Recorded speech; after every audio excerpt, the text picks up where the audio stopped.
वर्तमान में करीब करीब सभी पेरेंट्स की एक बहुत बड़ी तकलीफ नज़र आ रही है कि वो कहते हैं कि हमारे बच्चे का पढ़ने में मन नहीं लगता, हमारे बच्चे की याददाश्त शक्ति कम है, हमारे बच्चे का दिमाग नहीं चलता। जब ऐसी बातें हम सुनते हैं, देखते हैं, तो बड़ी तकलीफ इस बात की होती है कि आज के नौनिहालों को ये क्या हो गया है।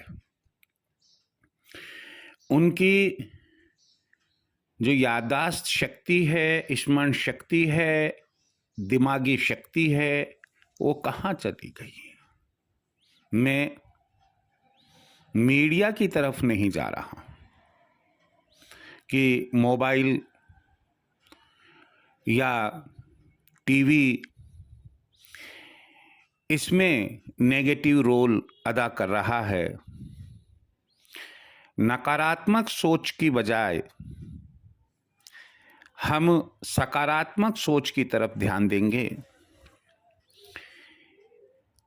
कि हम अपने बच्चे के दिमाग को कैसे तेज कर सकते हैं, याददाश्त यानी कि स्मरण शक्ति को कैसे बढ़ा सकते हैं।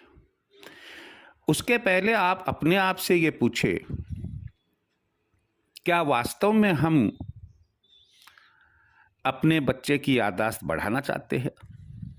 क्या वास्तव में हम उसके दिमाग को तेज करना चाहते हैं कि वह भी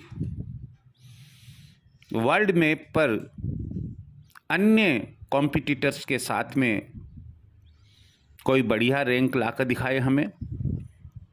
यदि हाँ, तो आप मेरे इन विचारों को जरूर सुने, समझे, चिंतन करें। यदि आपको ऐसा लगे कि इसमें अगर 1% भी सत्यता है, तो मैं आपको यह सलाह दूंगा कि आप अपने बच्चों के संबंध में जरूर इन्हें अपनाने की कोशिश करें। एक बात मैं आगे बढ़ने के पहले ये बता दूं कि आप चाहे जितना कमाएं, आपका पूरा घर, अलमारियां, तिजोरियां नोटों से भरी हुई है, लेकिन आपका बच्चा काबिल नहीं है, तो मैं ये कह देता हूं, चाहे आपको बुरा लगे, कि आपसे ज्यादा निर्धन कोई नहीं है। क्योंकि जो सच्चा धन होता है एक इंसान का, वह तो उसके बच्चे ही होते हैं। बच्चों में आप फर्क ना समझे कि लड़की है या कि लड़का। यदि हमारा बच्चा समाज में बेवकूफ कहलाए, मूर्ख कहलाए, कमजोर दिमाग का कहलाए, स्मरण शक्ति उसकी कमजोर रहे, आप सोचिएगा कि आपके दिल पर क्या गुजरेगी। परमात्मा से आप यही कहेंगे कि हे भगवान, मैं इस कागज की दौलत का, इस सोने चांदी के जेवरों का मैं क्या करूं? मेरा जो असली धन है उसके पास तो दिमाग ही नहीं है, ब्रेन ही नहीं है। हमेशा ध्यान रखिए, ब्रेन है तो व्यक्ति जहां खड़ा है वहां पैसे बरसते हैं। ब्रेन नहीं है तो रुपए पैसों का खजाने का खजाना खत्म हो जाता है। इसलिए अपने बच्चों में दिमाग तेज करने, याददाश्त शक्ति को बढ़ाने और स्मरण शक्ति सशक्त करने के लिए जो मैं विचार व्यक्त कर रहा हूँ, ये विचार मेरे अध्ययन अध्यापन के अनुभव के आधार पर है। मैं आपको आज पहली बार शेयर कर रहा हूँ कि लगभग 44 इयर्स का हायर एजुकेशन का टीचिंग एक्सपीरियंस मेरे साथ चल रहा है। खैर, क्या करना है आपको? पहला काम है उनमें आदत डाले कि वो एक कमरे में जहां नहीं के बराबर बाहर की हवा प्रभावित करे, एक दीपक आप जलाकर दे। उत्तर की तरफ या पूरब की तरफ दीपक रखे। पंखा ना चलाएं कि दीपक की लो इधर उधर हो। खिड़की दरवाजे तभी खोले जब आपको ऐसा लगे कि दीपक की लो इधर उधर नहीं होगी। जब दीपक की लो ऊपर की तरफ ही रहे तो आप अपने बच्चे को कहे कि प्रातः कम से कम 2 मिनट से 5 मिनट और सायंकाल भी कम से कम 2 मिनट से 5 मिनट तक उस दीपक की लो को अपनी आंखों से टकटकी लगाते हुए देखें। अगर आंखों में पानी आने दो। अगर मस्तिष्क की नसों में कड़कड़ाहट महसूस होती है, होने दो। लेकिन एकाग्रता बनाए रखने के लिए, एकाग्रता की शक्ति, कंसंट्रेशन पावर बनाने के लिए यह एक्सरसाइज निहायत ही जरूरी है। किसी कारण से आपके लिए यह मुमकिन नहीं है, आप उसे कहे कि एकांत में थोड़ा बैठ जाए जहां शुद्ध हवा आ रही हो और अपनी नाक के टोह को दोनों आंखों से लगातार देखे, प्रातः और सायं। उत्तर या पूरब दिशा की तरफ मुंह होना चाहिए, आसन लगा हुआ होना चाहिए। कम से कम 2 मिनट से 5 मिनट तक प्रारंभ में ऐसा करे कि अपनी दोनों आंखों से नाक की जो आगे वाली टो है उसको लगातार देखे, बिना किसी रुकावट के देखे। यदि इसमें सफलता मिल जाती है बहुत अच्छा। फिर भी अगर सफलता नहीं मिलती है तो आप बच्चे को कहें कि आंखें मूंद ले। आंखें मूंद कर और जो दोनों भवें हैं अपनी आंखों के बीच में जो दोनों जगह है उसे भ्रिकुटी कहते हैं। तो भ्रिकुटी के मध्य ध्यान लगाकर आंख बंद करके देखे कम से कम 2 से 5 मिनट, प्रातः सायं दोनों समय वह ऐसा करे। कंसंट्रेशन पावर बढ़ाने के लिए सर्वश्रेष्ठ ये तरीके हैं। इसके बाद ये कंटिन्यू रखते हुए कम से कम 12 टाइम्स प्राणायाम करें। प्राणायाम केवल श्वास से संबंधित है। धीरे धीरे श्वास ले, नाभि तक श्वास जाए, वहां ले जाकर जितनी शक्ति है श्वास को रोके। उसके बाद जिस गति से श्वास लिया था धीरे धीरे उसी गति से श्वास को बाहर छोड़े और बाहर की तरफ रोके। इस तरह से श्वास लेना, अंदर रोकना 2, बाहर छोड़ना 3, बाहर रोकना 4। यह एक साइकिल पूरी होती है। 12 बार 12 टाइम्स ऐसा बच्चे को करना। ध्यान रखे, करीब करीब ये जो सब बातें जो मैं बता रहा हूं, प्रातः सायं, दूसरी बात उत्तर या पूरब की तरफ मुंह रखकर ही करना। अगली बात है दिमाग तेज करने या याददाश्त शक्ति को बढ़ाने की या पढ़ाई में मन लगे, इसके लिए वह यह है कि अपने बच्चे को कहे कि वो हल्की फुल्की व्यायाम घर पर ही करे। आपके घर पर टेरेस होगा, छत होगी, जिस तरह से पहले स्कूलों में लेफ्ट राइट इस तरह से कराते थे, हाथ को ऊपर साइड में, फिर ऊपर, फिर वापस साइड में, फिर नीचे ले जाते थे, कभी आगे कभी पीछे ले जाते थे, दोनों हाथों को नीचे की तरफ ले जाकर जमीन को छूने का व्यायाम करवाते थे, कमर से राइट लेफ्ट टर्न होना, ये सब हल्के व्यायाम की श्रेणी में आते हैं। आप उन्हें हल्के व्यायाम के लिए समझाएं। कम से कम 10 मिनट से 15 मिनट का यह व्यायाम यदि होता है तो हमारे जॉइंट्स भी खुलते हैं, ब्लड सर्कुलेशन नियमित होता है, रेगुलर होता है, और हमारे जो ब्रेन के टिश्यूज है वो भी एक अलग प्रकार के फंक्शनिंग में आते हैं। कम से कम 1 से 1.5-2 घंटा खुले वातावरण में जो भी खेल पसंद हो, जरूर अपने बच्चे को कहे कि फुटबॉल है, वॉलीबॉल है, हॉकी है, क्रिकेट है, खुले वातावरण के आउटडोर गेम्स खेलें।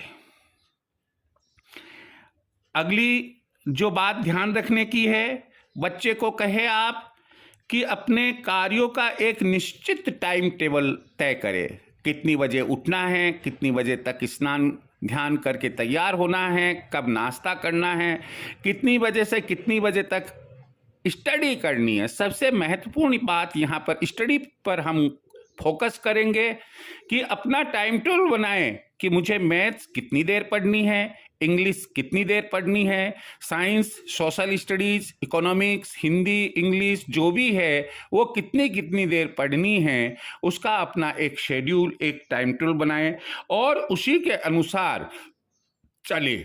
ध्यान रहे, स्कूल कॉलेज का टाइम टेबल इसके अलावा होता है, घर पर जो हमें टाइम मिलता है उसका टाइम टेबल हमें बनाना है। नेक्स्ट बिंदु है, बाजार में आपको अलग अलग आयुर्वेदिक संस्थान जैसे डाबर है, वैद्यनाथ है, इनके द्वारा तैयार शंख पुष्पी सिरप यानी कि शरबत मिलेगा आपको। आप शंख पुष्पी सिरप पर देखेंगे कि उसमें ब्रेन का एक चित्र भी बना हुआ हो सकता है। आप पढ़ेंगे कि जो विद्यार्थी एग्जाम्स वगैरह की तैयारी करते हैं उनके लिए शंख पुष्पी सिरप होता है। ब्रेन के लिए कहते हैं कि विश्व में सबसे अच्छा एक टॉनिक होता है। तो आप अपने बच्चे को शंख पुष्पी किसी अच्छे वैद्य से पूछकर या उस शंख पुष्पी की जो शीशी आती है उस पर डोजेज लिखी हुई होती है, उसी के अनुसार सुबह शाम उनको शंख पुष्पी सिरप यानी कि शरबत पिलाए। एक अवले आता है ब्राह्म रसायन। ब्राह्म रसायन यह भी ब्रेन के लिए होता है, एकाग्रता बढ़ाने के लिए, स्मरण शक्ति तेज करने के लिए आप अपने बच्चे को ब्राह्म रसायन दे सकते हैं। आंवला चूर्ण बाजार में बना हुआ भी मिलता है और घर पर भी चाहे तो हम सूखे आंवले लाकर उनको कूट पीस कर जितनी मात्रा में आंवले का पाउडर बनता है उतनी ही मात्रा में आप सूत वाली मिश्री ले और उसका पाउडर, दोनों को मिक्स करें। आधा 1 चम्मच लंच के पहले, आधा 1 चम्मच डिनर के पहले ले ले और आप ये देखिएगा कि जो विटामिन सी की पूर्ति है वह तो होगी, साथ ही साथ आंखों की ज्योति बढ़ेगी, बालों का झड़ना रुकेगा, स्मरण शक्ति भी इससे बढ़ती है। नेक्स्ट है हनुमान चालीसा का नियमित पाठ करवाएं। बड़ी मुश्किल से 4 मिनट से 5 मिनट लगते हैं। हनुमान चालीसा का पाठ करने वाले के पास ज्ञान, बुद्धि, बल, विवेक सभी कुछ रहता है। नेक्स्ट जो काम करना है वो है मां सरस्वती की स्तुति करवाए। माँ सरस्वती की स्तुति के लिए उत्तर दीवार पर माँ सरस्वती का चित्र लगवाएं और जो स्तुति है या कुंदेन तुषार हार धौला, ये जो माँ सरस्वती की स्तुति है उत्तर की तरफ मुंह रखकर नॉर्थ फेसिंग होकर बच्चे को कहे कि नियमित रूप से वह माँ सरस्वती की स्तुति करे। आप अपने बच्चे को, अपने वार्ड को कहे कि वो अपना जो अध्ययन कार्य है उसका बार बार अभ्यास करे। कहते हैं कि practice makes a man perfect, अभ्यास ही मनुष्य को पूरा बनाती है। लेकिन इसमें ध्यान देने की बात यह है कि आजकल के जो बच्चे हैं वो बच्चे, चाहे स्कूल स्टूडेंट्स हो चाहे वो कॉलेज स्टूडेंट्स हो, वो ऐसा समझते हैं कि पढ़ाई तो एक मजाक है। मैं आप एक फॉर्मूला शेयर कर रहा हूं, आप उसके ऊपर थोड़ा सोचना कि जिस समय क्लास में पढ़ाया जाता है बच्चा सुनता है, केवल उसको 20% नॉलेज मिलता है। बच्चा अगर टीचर लिख रहा है, लेक्चरर यदि लिख रहा है और बच्चा उसे देख रहा है तो सुनने के साथ वह देख भी रहा है तो 20% इजाफा हो जाएगा और 40% नॉलेज रहेगा। अगर बच्चा अपनी नोटबुक में उसे उतारता नहीं है, नोट डाउन नहीं करता है, आप मानकर चलिए उसके पास वो 40% ही नॉलेज रहेगा। लेकिन जब बच्चा सुनी हुई और देखी हुई अपनी स्टडी मटेरियल को नोटबुक में उतारता है, लिखता है, तो 60% केवल लिखने वाला काम जो है बच्चे की जो स्टडी कैपेसिटी एफिशिएंसी है उसको बढ़ाती है, उसकी मेमोरी पावर को बढ़ाती है। तो आप उसके ब्रेन को बढ़ाती है। तो आप अपने बच्चे से पूछे कि वह सुनने के बाद देखना और सुनना देखना के साथ क्या क्लास में या जहां पर भी वह कोचिंग के लिए जाता है क्या वह लिखता भी है या नहीं, और घर पर आप देखिएगा कि क्या वह अधिक से अधिक मैथ्स के सवाल करने की आदत डालता है या नहीं। अगर नहीं करता है तो आप, ये पक्की बात है, उसे पूछने की जरूरत ही नहीं है आपको, उसका ब्रेन नहीं चल रहा।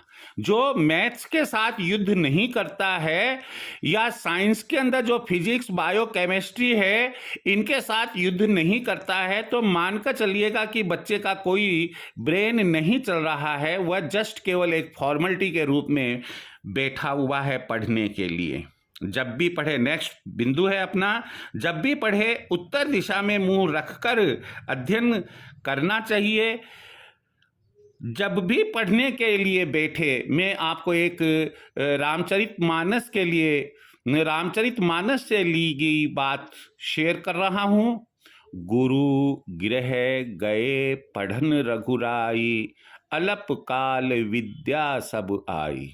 देखो, पुनः सुनिएगा, अपने बच्चे को कहिएगा कि इन 2 लाइनों को वो कम से कम पढ़ाई शुरू करने के पहले 5 बार बोले, परीक्षा में जाने कि पर पेपर शुरू करने के पहले 5 बार बोले। देखिएगा कितना बड़ा अंतर आ जाता है। क्या है? गुरु गृह गए पढ़न रघुराई, अलप काल विद्या सब आई। यही नहीं, यदि हनुमान जी में आपका इष्ट है तो आपको चाहिए कि बच्चे को तालीम दे, आप शिक्षा दे।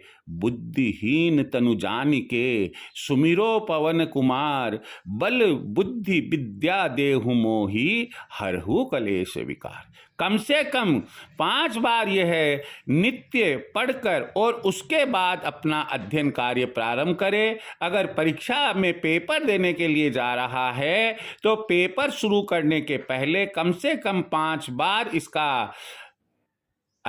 इसका मन ही मन में जप करे और उसके बाद अपना पेपर सॉल्व करे। अगला बिंदु है कि अपने बच्चे को कहे कि वह रोजाना एक संकल्प ले कि मेरी याददाश्त शक्ति तेज हो रही है, मेरी याददाश्त शक्ति तेज है, मेरी याददाश्त शक्ति तेज हो रही है। अंतिम बिंदु में जो दिमाग तेज करने और याददाश्त शक्ति बढ़ाने के लिए बताने जा रहा हूं वह सर्वोत्तम है, सर्वश्रेष्ठ है, और वह यह है कि बच्चे को कहे कि वो ज्ञान मुद्रा करे। ज्ञान मुद्रा क्या होती है?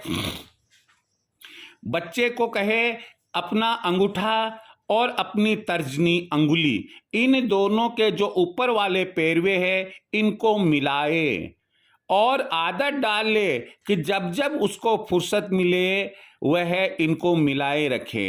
यह ज्ञान मुद्रा होती है। हमारे शास्त्रों में जहां मुद्राओं का विवरण दिया गया है, बताया गया है कि ज्ञान मुद्रा ही एक ऐसी मुद्रा है जहां किसी पर्टिकुलर आसन की जरूरत नहीं होती कि मैं आपको कहूं कि पद्मासन लगाइए, अर्ध पद्मासन लगाइए। आप चाहे जिस रूप में हो, चाहे चल रहे हो, फिर रहे हो, बातें कर रहे हो, आप अंगूठा और तर्जनी अंगुली के ऊपर के पैरवे, दोनों के ऊपर के पैरवों को मिलाकर रखिए। यही ज्ञान मुद्रा है और यह एक ऐसी शक्ति है जो ब्रेन में जो हमारे वेन्स है, टिश्यूज है, अगर वो सुषुप्त अवस्था में आ गई है तो भी उनको जागृत कर देती है। हमारा दिमाग तेज होता है, याददाश्त शक्ति, स्मरण शक्ति बढ़ती है। मुझे उम्मीद है कि ये जो कुछ बिंदु मैंने बताए हैं आप अपने वार्ड, अपनी संतान जो स्कूल या कॉलेज में पढ़ रहे हैं या किसी प्रतियोगी परीक्षा की तैयारी कर रहे हैं लेकिन उन्हें याद नहीं रहता है कि उन्होंने क्या पढ़ा, क्या तैयारी की, या उनकी लॉजिकल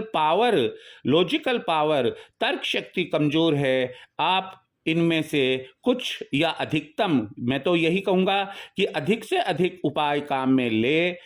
मुझे उम्मीद है कि आपके बच्चे को यानी कि मेरे स्टूडेंट को इससे निश्चित रूप से लाभ मिलेगा, लाभान्वित होगा वह। इसी के साथ जय श्री कृष्णा।